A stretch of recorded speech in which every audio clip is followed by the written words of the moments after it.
Okay ba yun sa inyo, ma'am, na hindi naman tama yung pagpapakain ng employer niya?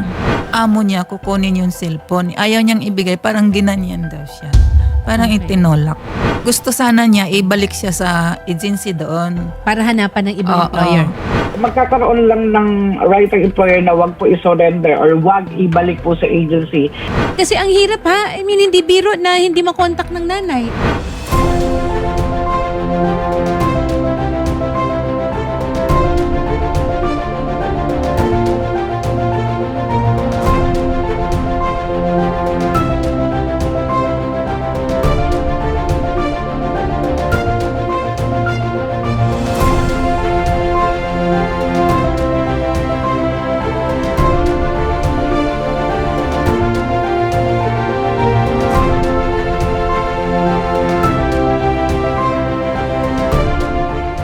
Magandang araw sa iyo, Dayan. So, welcome back to the Philippines. So, kamusta naman yung biyahe mo galing Bahrain?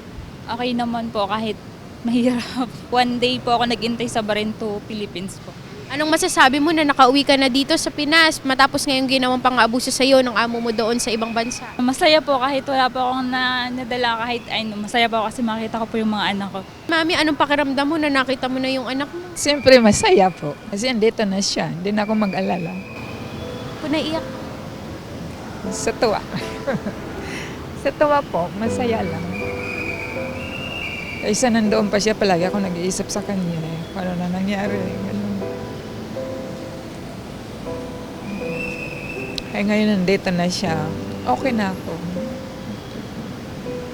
Ikaw ba, may balak pang bumalik sa ibang bansa para magtrabaho? Hindi na po. Last na po yun. Last na po kasi pangalawa ko na po tong balik na hindi po maganda po yung kinalabasan. Yung una po nung 23 years old po ako, tapos ngayon po yung sunod. Mag-stay na lang po or maghahanap po ng ibang trabaho para makasama ko na din po yung dalawa kong anak. Kasi wala din po akong partner or ay naghiwalay po sila. Naghiwalay po kami nung nasa abroad pa po ako. Sa akin, gusto ko wag na lang dito na lang sa Pilipinas. Sama-sama na lang kami. Minsan matigas ulo mo, hindi ka nakikinig. Salamat na andito ka na. Magkasama na kayo ng mga anak mo. Mature na isip mo kasi mag-30 years old ka na eh. Malayo. Saan ka ba papunta? Ganon din yun ah. Man, thank you sa lahat dahil andyan ka pa rin paragi kahit ang tigas-tigas na ng ulo. I love you po. Thank you po Sir Rapi sa pagtulong po and thank you po sa lahat and thank you po sa mama ko na pumunta po sa inyo. Maraming salamat po. Thank you. God bless po. Sir Rapid, salamat po sa pag-assist mo na makaka-uwi yung anak ko kaagad-agad. Thank you po. Sana marami ka pa pong matutulungan.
Kahapon nga po ay nakauwi na po kayo dito sa Pinas. Kamusta naman yung pagpapahinga nyo dito sa inyong bahay kasama si nanay? Okay naman po.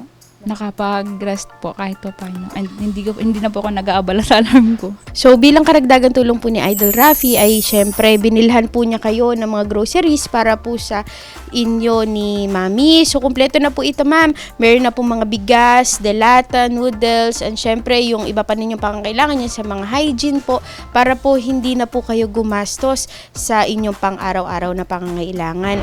Ngayong araw din ay nakatakda po tayong pumunta sa isang restaurant po para para po mapagbanding po namin kayo ni nanay. Kasi matagal-tagal na rin kayong hindi nagkita. Mag-iisang taon na din po.